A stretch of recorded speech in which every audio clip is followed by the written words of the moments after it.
Welcome in, everyone. It is incredibly good to have you with us today. It really is. I'm excited for this one. Yeah, me too.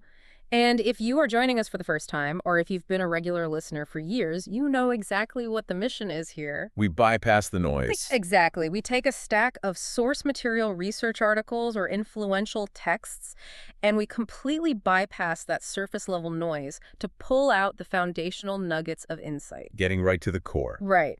We are skipping the information overload, and we are going straight for those kind of aha moments that fundamentally shift how you view the landscape around you. The paradigm shifts. Yes. And I want to set the expectations right out of the gate for you today. We are going on a true deep dive today. Oh, absolutely. This is not some breezy top 10 list or a quick summary. We are unpacking concepts that challenge some of the most deeply ingrained assumptions you likely hold. The invisible assumptions. Right, the ones you don't even know are there. And I am just thrilled to be your learning companion on this journey today. It is wonderful to be here. The material we are tackling today is phenomenal because it offers this remarkable, almost clinical lens through which to view human behavior. We are looking at the architecture of belief systems, specifically regarding resource management and personal autonomy. You really are. So let's get into the topic. The source material on the table today is the foundational introduction, really the conceptual groundwork of a massively influential personal finance text. Rich Dad, Poor Dad. That's the one. Now, if you are tuned into the financial space at all, you know this title. Everyone knows it. Right, you might have read it a decade ago, or, you might have fiercely debated its merits online. But our mission on this deep dive is highly specific today. Very targeted. We are not here to map out an investment portfolio. No. We aren't here to debate real estate tactics or tax loopholes. We are here to extract the foundational psychological mindset shifts that the author argues must occur before any actual financial mechanics can even be applied. The stuff that has to happen in your head first. Exactly. We want to understand how our fundamental and often completely invisible relationship with money is formed. Which starts so early. It does. And perhaps even more compellingly, we are going to explore how being subjected to deeply conflicting advice from authority figures can actually serve as a brutal but necessary catalyst for personal growth. That is the most fascinating angle to take, in my opinion. Rather than just looking at the tactical advice, we are examining the laboratory conditions of a young mind. A 9-year-old kid. Right, a 9-year-old exposed to two completely opposing worldviews. My goal today is to help us analyze the why behind the bold claims made in this introduction. Perfect. We want to connect the dots between these early psychological inputs and the broader implications for how we process information, how we miscalculate risk, and ultimately how we define value in our adult lives. And having you here to dissect those underlying behavioral patterns is exactly why this show works. Well, thank you. You always catch the structural implications that I miss when I'm just captivated by the raw narrative of it all. So let's just get right into it. Okay, let's unpack this. Let's do it. What if the conventional wisdom you were handed at the dinner table, the very blueprints for achieving financial security that your parents, your teachers, and your mentors gave you, were actually the exact mechanisms keeping you financially stagnant? That is a deeply uncomfortable premise. It really is. It demands that you, as the listener, immediately reevaluate the scripts you've internalized from the most trusted figures in your life. The people who love you most. Right. It's not just about learning a new skill. It is about actively unlearning a deeply rooted ideology. So let's look at the baseline setup the author provides, because it is a study in just astonishing contrasts. It really sets the stage perfectly. He introduces this core narrative of growing up with two father figures who represent diametrically opposed realities. First, we have the biological father, who the narrative labels the poor dad. Which is such a provocative label right off the bat. Totally.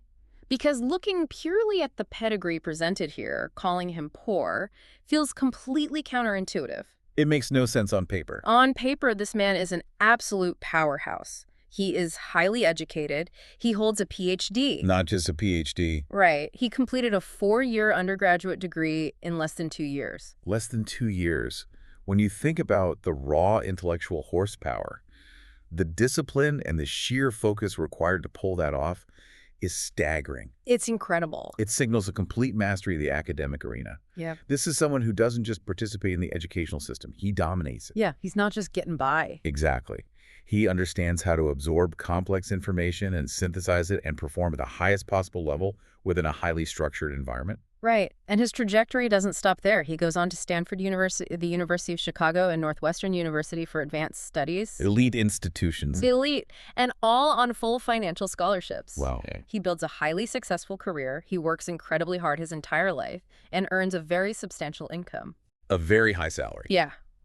By every traditional metric that society conditions us to revere, this man is standing at the absolute pinnacle of success. He is the living embodiment of the standard societal promise. Yes, the American dream, basically. The unwritten contract we are all handed is this: apply yourself, get into elite institutions, work diligently within a respected profession, and you will be insulated from hardship. He did everything right. He checked every box. But then we look at the other side of the ledger, the second father figure, the rich dad. The baseline fact here is frankly jarring. It's quite a pivot. This man never even finished the 8th grade. An 8th grade dropout. His formal educational pedigree stopped in middle school. Now, if you present that setup to anyone on the street, the PhD from Stanford versus the middle school dropout, everyone assumes they know the ending. Obviously. The academic sails into a comfortable, wealthy retirement, and the dropout struggles in obscurity. But the author completely upends that expectation. The paradox of their ultimate outcomes is where this entire philosophy takes root. Let's break that down. The highly educated, high-earning father, the one with the elite resume, struggled with financial friction his entire life. Despite the high salary. Despite the salary. And he ultimately passed away, leaving behind unresolved bills and debt. Tragic, really. It is. But conversely, the 8th grade dropout evolved into one of the wealthiest individuals in Hawaii, leaving tens of millions, a massive financial legacy to his family charities and his church. What's wild to me is I always looked at that specific dynamic and assumed it was just a story about sheer, relentless entrepreneurial ambition versus academic complacency. It's easy to assume that. But diving into this material, it seems much, much deeper than that. Oh, I would strongly push back on the idea that it was complacency. Okay, tell me why. The PhD father was clearly highly driven and ambitious within his domain. You don't get through a 4-year degree in 2 years by being complacent. Fair point. What's fascinating here is the forced decoupling of concepts that most of us automatically link together. The decoupling. Yes. We routinely conflate a high income with wealth. Yes, we do. And we conflate a high level of academic intelligence with financial literacy. The narrative is demanding that we aggressively separate those concepts. They are not the same thing. Not at all. Both men were charismatic, both were strong, both were deeply influential, and crucially, both earned substantial incomes at various points. Right. The rich dad had his struggles early on, too. Exactly. Yet their ultimate financial realities were universes apart. Yeah. It exposes a massive blind spot in our culture. Which is what? The specific cognitive skills required to climb a professional ladder and generate a high income are completely divorced from the skills required to allocate, protect, and multiply capital. Completely divorced. How on earth does a 9-year-old boy process that? That is the real crux of the introduction. The author talks about the profound psychological weight of this dynamic. He loved and respected both of these men. He wanted to be a good son. Naturally. If he only had one dad, the cognitive load is 0. You either accept the paradigm your parents hand you, or you become a teenager and rebel against it. It's a binary choice. Right. But having 2 trusted authorities handing him completely incompatible maps of reality, that forces him into a corner where he actually has to think critically. And the internal friction generated by that environment is arguably the most valuable asset he acquired in his entire life. The friction itself. The friction itself. Having contrasting viewpoints from equally respected sources breaks your reliance on heuristic shortcuts. Mental shortcuts. Exactly. When you or I are faced with conflicting information today, the easiest path for the human brain is to just pick a side based on tribal loyalty or a gut feeling. Well, for sure. It's too exhausting otherwise. It saves energy. But this 9-year-old couldn't do that. He couldn't just dismiss one because he loved and respected both. He was trapped. He had to sit in the extreme discomfort of cognitive dissonance. He had to strip away the authority of the messenger and objectively evaluate the mechanics of the message itself. He actually describes spending hours just sitting in silence reflecting, asking himself, why does he say that? And then turning around and asking the exact same question about the other dad's completely opposite statement. Which is an incredible mental exercise. He was conducting comparative philosophical analysis before he was even a teenager. And by doing so, he bypassed rote memorization. He began building critical analytical frameworks. He was learning how to test hypotheses against observable reality in real time. Instead of just memorizing answers for a test. Exactly. He points out that the agonizing process of choosing for himself became infinitely more valuable than if he had simply been handed the quote-unquote correct answers on a silver platter. The friction is the point. The active engagement with the contradiction builds the intellectual muscle. Which transitions perfectly into how that intellectual muscle is practically applied, particularly through language. The linguistic aspect is my favorite part of this text. This is where the material gets incredibly granular about human behavior.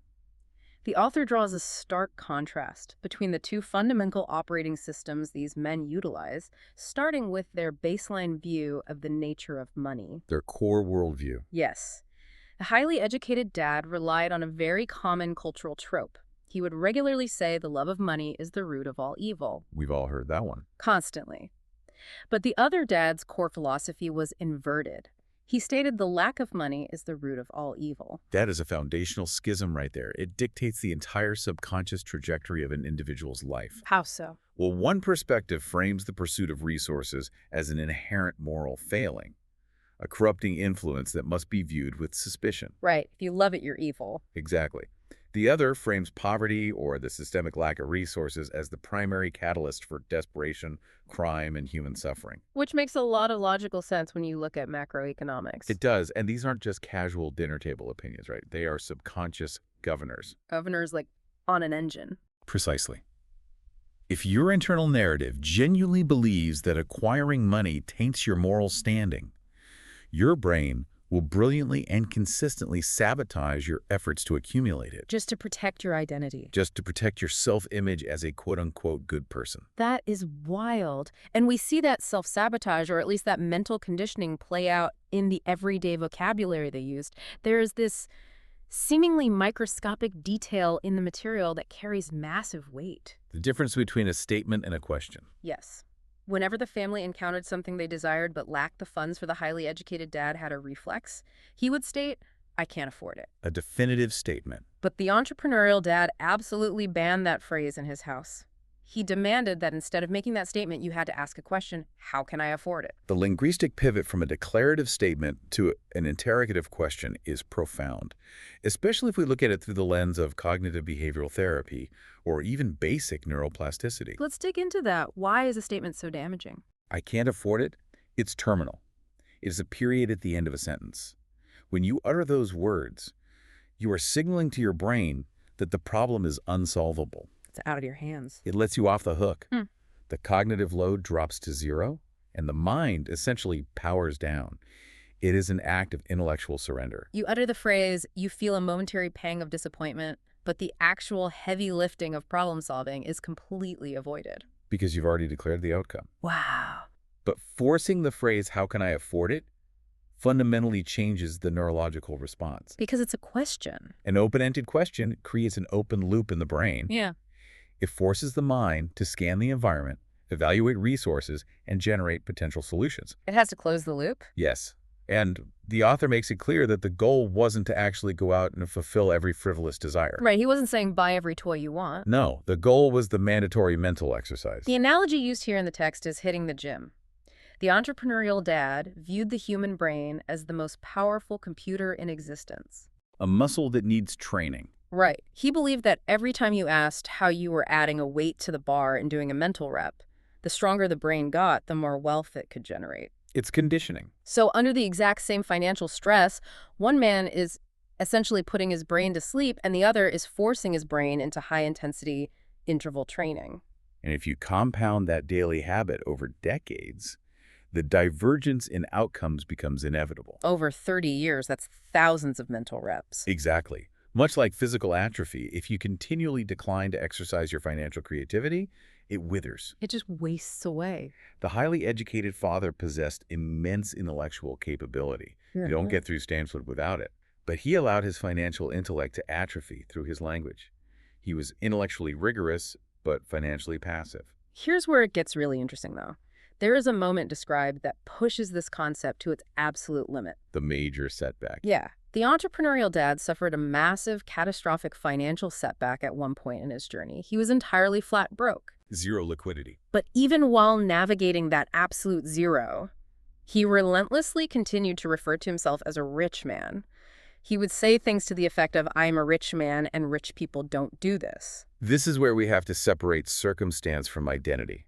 It's a crucial distinction in the text. He drew a hard line, explaining there is a difference between being poor and being broke. Broke is temporary, poor is eternal. That is a staggering distinction. It totally removed the balance of a checking account from the definition of poverty. It redefines poor from a transient socioeconomic status into a permanent psychological pathology. That's a great way to phrase it. Broke is a mechanical failure. A market shifts, a venture collapses, an asset depreciates. It happens to the best investors. It's a mathematical reality at a specific point in time. But poor is a surrender of agency. Yes. The highly educated father, despite a high salary, would continually prophesy his own limitations. He would say, "I'll never be rich," or "money doesn't really matter to me." And the tragic conclusion drawn is that the prophecy fulfilled itself. The narrative aggressively argues that human beings literally construct their reality through their dominant thoughts. That's not magic, it's behavioral economics. Exactly. As a child, the author realized that his biological father wasn't trapped because of his paycheck. His paycheck was massive. He was trapped because his internal dialogue dictated that he was not meant for wealth. It's a brutal examination of self-fulfilling behavioral loops. It really is. If you verbally diminish the value of capital, or declare yourself genetically or circumstantially incapable of mastering it, your subconscious will ensure your actions align with that declared identity. You'll just prove yourself right. You will miss opportunities, you will overspend to relieve stress, you will avoid calculated risks. While the other father maintained the identity of a wealthy man even when his liquidity was zero. And by maintaining the identity, he maintained the internal pressure to solve the temporary mechanical failure of being broke. So you have this kid absorbing the reality that one father views money as a toxic subject, while the other views it as the ultimate tool of agency. It naturally begs the question, where are we supposed to learn this? A very good question.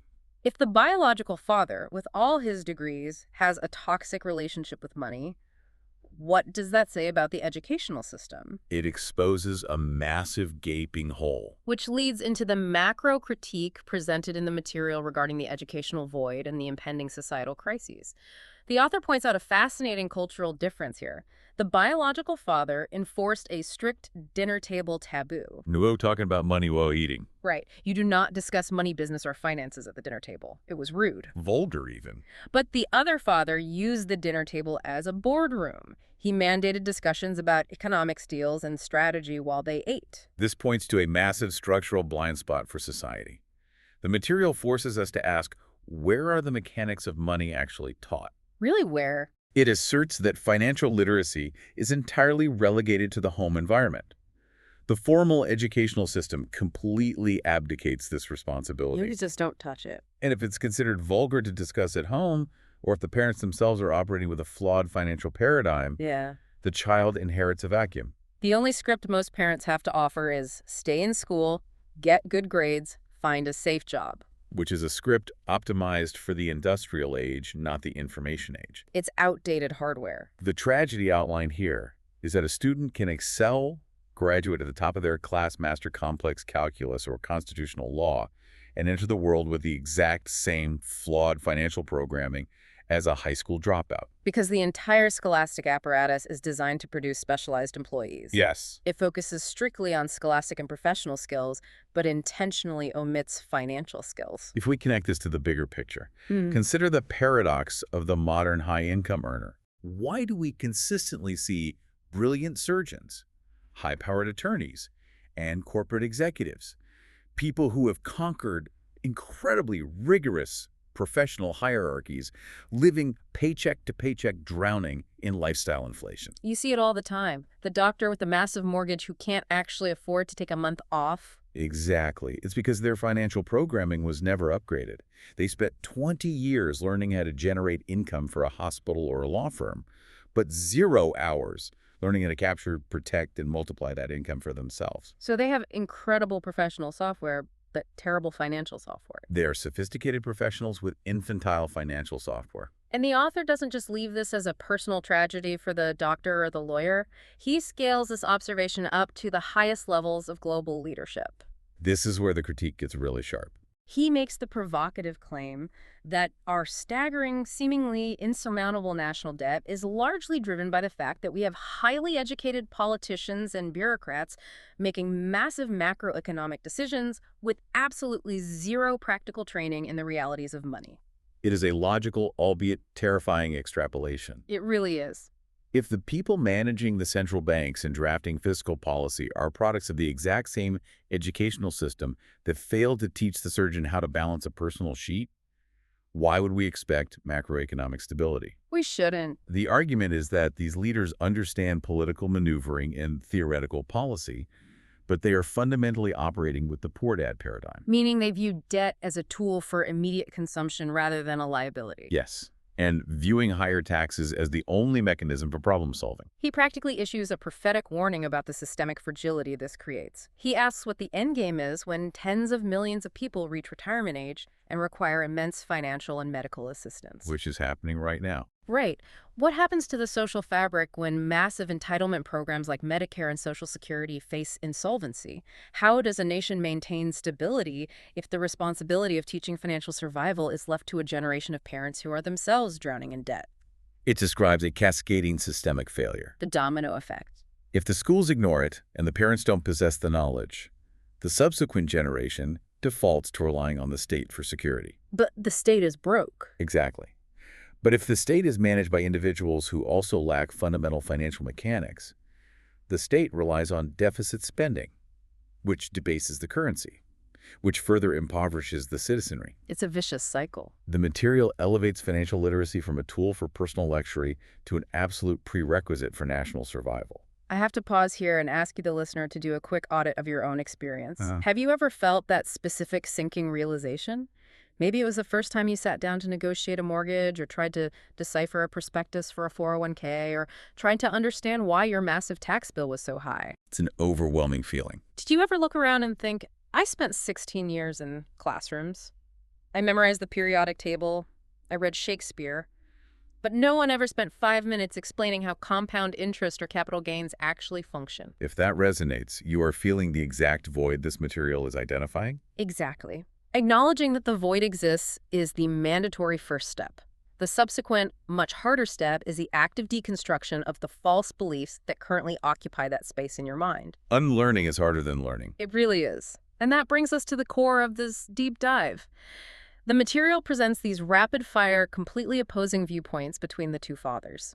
These dichotomies form the bedrock of the entire philosophy, and we need to spend significant time dissecting them because they run completely counter to everything a well-informed middle-class professional has been conditioned to believe. Let's get into the specifics. Let's start with the ultimate sacred cow of personal finance, the family home. Oh, this is the big one. The highly educated father held the quintessential American belief: our home is our largest investment and our greatest asset. Standard advice. But the entrepreneurial father looked at the exact same structure and stated, my house is a liability, and if your house is your largest investment, you're in trouble. This is the ideological earthquake of the text. It shakes everything up. To a highly educated professional, calling the family home a liability feels like financial heresy. People get legitimately angry when they hear that. They do. We have to examine how these two paradigms define the terms asset and liability, focusing on the psychology and cash flow rather than textbook accounting definitions. Break that down for us. The academic father looks at a house, sees that it might appreciate in market value over 30 years, and categorizes it as an asset on a balance sheet. Which is technically true for a bank? For a bank, yes. But he completely ignores the reality that for him it traps his liquidity and requires a relentless monthly outflow of cash. The mortgage interest, property taxes, insurance, maintenance, repairs. Yes. The traditional mindset treats the home as a psychological safety blanket, ignoring the fact that it's essentially a massive consumption item that you happen to live inside. Precisely. The entrepreneurial father utilizes a brutally pragmatic definition. An asset is something that deposits money into your pocket regardless of whether you work or not. A very simple rule. A liability is something that extracts money from your pocket. Under that strict cash flow lens, a primary residence is a constant, unyielding drain on your resources. It is always pulling money out. When the middle class pours all of their available capital into upgrading their primary residence, they are strapping themselves to a massive liability. They are starving themselves of the capital needed to acquire true income-producing assets. They trap their wealth in drywall and wonder why they have no financial velocity. Trap their wealth in drywall. That is a great way to put it. And that perfectly transitions into how they process the concept of risk. Another huge divergence. The academic father's mantra was, when it comes to money, play it safe, don't take risks. Which usually means get a secure W-2 job and put your money in a savings account. But the entrepreneurial father advised, learn to manage risk. The nuance there is critical. He didn't advocate for reckless gambling. He wasn't saying go to Vegas. Not at all. He advocated for the management of risk through education. The academic approach, playing it safe, is a strategy rooted entirely in fear and avoidance. Hiding from reality. The glaring flaw in the play it safe model is that it ignores systemic, invisible risks. Like what? Well, if you park your money in a low-yield savings account and rely on a single employer, you feel safe. But you are completely exposed to the catastrophic risks of inflation eroding your purchasing power and the sudden shock of corporate downsizing. You are trading the visible risk of a business venture for the invisible certainty of a slow financial bleed. Yes, the entrepreneurial mindset understands that risk is inherent in capitalism. It's unavoidable. By learning to manage risk, by studying markets, understanding corporate structures, analyzing contracts, you transition from a passive victim of economic forces to an active participant. You take the wheel. You mitigate the downside through knowledge and position yourself to capture the asymmetric upside. Avoiding risk entirely guarantees mediocrity. Managing risk is the mechanism for wealth. And that completely alters how they viewed the purpose of employment and creation. This dichotomy is massive in the text. It changes the whole trajectory of a career. The academic father's ultimate goal for his son was to study relentlessly so he could find a stellar company to work for. He viewed the corporate ladder as the objective. Be the best employee. But the entrepreneurial father advised him to study relentlessly so he could find a stellar company to buy. This highlights the shift from selling labor to aggregating capital. The highly educated father views education as the process of optimizing oneself to become a highly valuable, highly paid cog in someone else's machine. The locus of control remains totally external. It's in the hands of the boss. The entrepreneurial father views education as the acquisition of the skills necessary to own the machine itself. And the practical outputs of these mindsets are totally different. The academic father spent time teaching the author how to craft an impeccable resume, how to interview, how to present himself as the ideal employee. Perfecting the pitch. Right. While the entrepreneurial father taught him how to write comprehensive business plans, how to analyze a balance sheet, how to structure a deal to create jobs for other people. One is focused on asking the market for permission to earn a living. The other is focused on organizing resources to generate value that the market is forced to reward. And the psychological motivation behind all of this effort was radically different, especially regarding family. This is a very sensitive point for a lot of people. It is. The academic father, despite his intelligence, would often use his dependents as a shield. He would say, the reason I'm not rich is because I have you kids. Framing them as the obstacle. But the entrepreneurial father took that exact same environmental pressure and inverted it. He stated, the reason I must be rich is because I have you kids. That is a masterclass in locus of control. The academic father externalized his financial frustration. By framing his family as a financial burden, he absolved himself of the responsibility to innovate. He gave himself an excuse to stop trying. He was essentially saying, I am a victim of my obligations. Wow. The entrepreneurial father internalized the responsibility. He viewed his dependence not as an anchor, but as the non-negotiable catalyst for success. The fuel. Yes. If you believe your family is the reason you can't succeed, your brain will justify your stagnation. If you believe they are the reason you must succeed, your brain will hunt for solutions. Now, the author wades into some heavily debated, highly charged political territory here regarding taxes and government entitlements. Very heavily debated. And before we unpack this, I want to reiterate to you, the listener, that our goal here is not to litigate modern fiscal policy or endorse a specific political platform. We are just analyzing the text. Exactly. Regardless of where you fall on the political spectrum, it is fascinating to look strictly at the opposing financial incentives these two fathers operated under because it explains so much about their differing trajectories. I agree completely. Our task is analytical. We are examining how these two distinct operating systems interpret the role of the state and the nature of taxation, and how those interpretations drive personal financial behavior. Looking at the material, the academic father held a view very common in educated circles. He believed that the rich should pay significantly more in taxes to fund a robust social safety net for those less fortunate. A standard progressive fiscal view. Right, but the entrepreneurial father possessed a fiercely opposing view.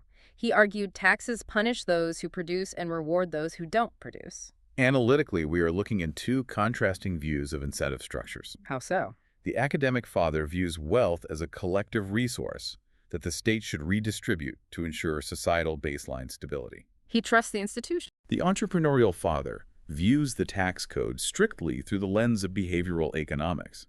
He perceives punitive taxation on production as a direct disincentive to innovate, build businesses, and generate economic activity. And this philosophical divide extended deeply into the concept of entitlements and job security, too. It bleeds into everything. The material notes that the academic father was heavily invested in the idea of institutional paternalism. He believed the government or a large corporation should take care of its loyal workers. Like corporate parent. He prioritized pay raises, comprehensive medical benefits, sick leave vacation days, and the holy grail of academia tenure. Total job security. He respected military retirements and PX privileges. He frequently expressed the sentiment, "I've worked hard for the government and I am entitled to these benefits." He valued the illusion of guaranteed security above autonomy. He viewed the relationship between employee and employer as a parental one. If I am a good boy, the company will take care of me. In exchange for compliance and hard work, the institution absorbs the risk of the future. The concept of being entitled to these benefits wasn't just a preference, it was the cornerstone of his entire worldview. But the entrepreneurial father attacked that entitlement mentality aggressively. The narrative says he believed that relying on institutions created weak, financially needy individuals. He saw it as a trap. He was fanatical about financial competence and total self-reliance. He fundamentally rejected the paternalistic model because he understood that outsourcing your security to an external entity inherently atrophies your own capability. If someone else is doing it for you, you forget how to do it yourself. Exactly. If you believe the university, the corporation, or the government is responsible for your retirement and your health care, you strip yourself of the urgency to learn how to generate and protect your own wealth. You become dependent. He viewed absolute self-reliance not as a political stance, but as the only mathematically sound form of true security. Institutions fail, but your own financial literacy doesn't.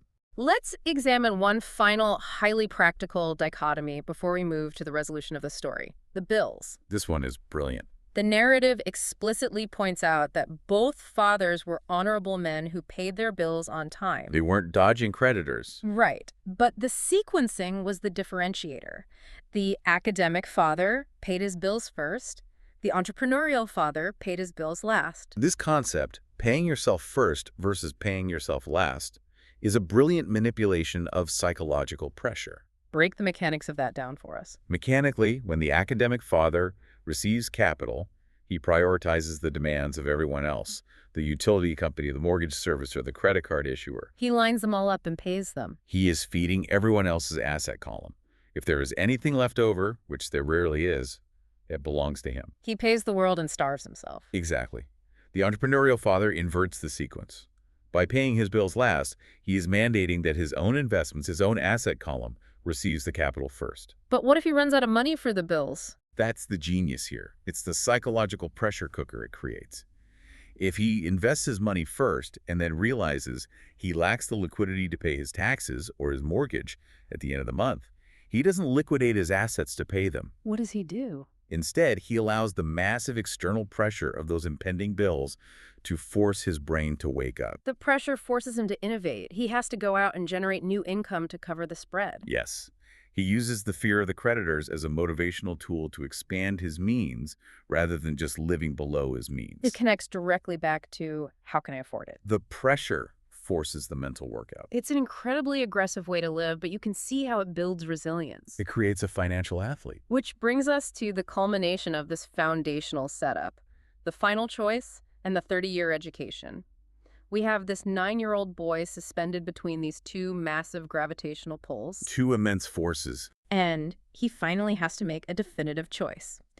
The material reveals that at age 9, he consciously decided to listen to the entrepreneurial father regarding money.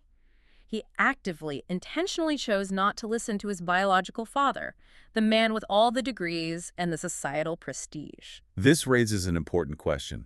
We really need to pause and consider the immense psychological difficulty of that decision. It must have been gut-wrenching. How traumatic is it for a child to intellectually reject the foundational worldview of the man who raised him, A man he loves. especially when the entire outside world is validating the biological father? Society is telling the boy, your dad is a genius, he has a PhD, you should be just like him.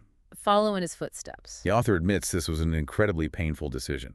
It required him to actively overwrite the emotional programming he was receiving daily in his own home. To articulate the emotional weight of this divergence, the author actually relies on Robert Frost's poem, The Road Not Taken. He states it's a guiding philosophy for his life. Let's look at those famous closing lines. I shall be telling this with a sigh somewhere ages and ages hence. Two roads diverged in a wood, and I took the one less traveled by, and that has made all the difference.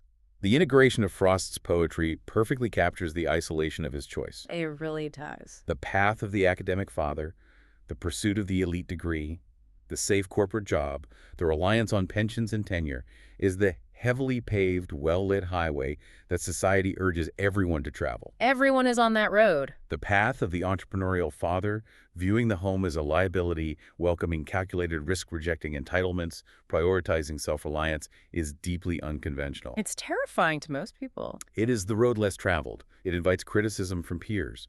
But the material asserts that possessing the courage to walk that divergent path is the singular variable that dictates financial freedom. And the text drives toward this ultimate thesis about what that unconventional road actually provides. The academic father wanted his son to become a professional so he could work for money. Trade time for dollars. But the entrepreneurial father wanted him to study how money functions so the money could work for him. The mantra was, I don't work for money. Money works for me. But the author makes a deeper realization here. He notes that money is ultimately just a kinetic form of power. That is the pivotal realization. Yeah. Money itself is transient. It comes and goes. We saw the entrepreneurial father go completely broke. If money was the only power, he would have been destroyed by that setback. But he wasn't. But the true unassailable power is the financial education. If you comprehend the mechanics of capital, how it moves, how it is taxed, how it is protected, you possess a power that supersedes current circumstances. You can lose everything and get it all back. You rebuild it Yeah. because the software in your brain remains intact. The author actually takes a very pointed shot at the broader self-help and manifestation industry here, too. Oh, he doesn't hold back. He points out that positive thinking alone is a massive failure for most people because they can sit around visualizing wealth all day, but they never learn the actual mechanics of money. You cannot positively think your way out of a structurally flawed financial paradigm. Mindset without mechanics is delusion. Delusion, exactly. You need the psychological resilience, yes, but you must pair it with a rigorous understanding of accounting market forces, tax law, and corporate shielding to actually alter your trajectory. And acquiring that mechanical understanding is not a weekend seminar. No, it is not. The narrative states that once the author chose his path at age 9, his formal apprenticeship with the entrepreneurial father lasted for 30 years. From age 9 until he was 39, the mentorship only concluded when the older man was confident the lessons were permanently hardwired into the author's brain. A 30-year horizon. 30 years. In an era where people are looking for 30-day returns on speculative assets, a 30-year apprenticeship in foundational literacy sounds alien. It sounds impossible to modern attention spans. It reinforces that true wealth generation is a lifelong recalibration of how you interact with reality. Because he started as a child, the core lessons had to be distilled into simple, brutal truths. The material outlines that this 30-year education essentially boiled down to 6 primary lessons which form the roadmap for the rest of the book. The core curriculum. Right.